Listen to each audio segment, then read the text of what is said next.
ದೊಡ್ಡ ಕಿವಿ ಗಾಳಿಯಲ್ಲಿ ಆಡಿ ಚಿಕ್ಕ ಕಣ್ಣು ಮುದ್ದಾಗಿ ನೋಡಿ ಕಾಡಿನ ರಾಜ ಆನೆ, ನಮ್ಮ ಗೆಳೆಯಾನೆ, ಅರಿಯೋ ಚೆಂದಾನೆ, ಭಯ ಬೇಡ ಸಖಾ. ಕೈ ಕುಲುಕಿ ನಿಂತಾನೆ, ದೊಡ್ಡ ಹೃದಯದಾನೆ.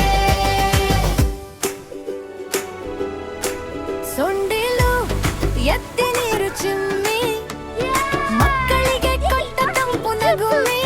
ಮರದೆಲೆ ತಿಂದು ಮಜಾ ಮಾಡಿ ನಿಧಾನ ನಡೆದು ಹೊರಟ ಹೋಗಿ ಕಾಡಿನ ರಾಜ ಆನೆ, ನಮ್ಮ ಗೆಳೆಯಾನೆ, ಅಯ್ಯೋ ಚೆಂದಾನೆ, ಭಯ ಬೇಡ ಸಖಾ.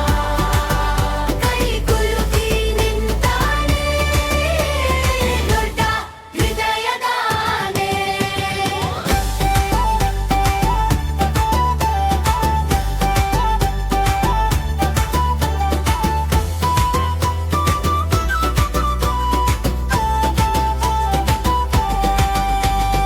ಆನೆ ಹೇಳ್ತು ಬಾ ನನ್ನ ಜೊತೆ, ಎಲೆ ಹಂಚೋಣ ಮರದ ಸೊಗಡಿನಲ್ಲಿ, ನಗುತ್ತ ಮಕ್ಕಳೊಡನೆ ನಡೆಯದು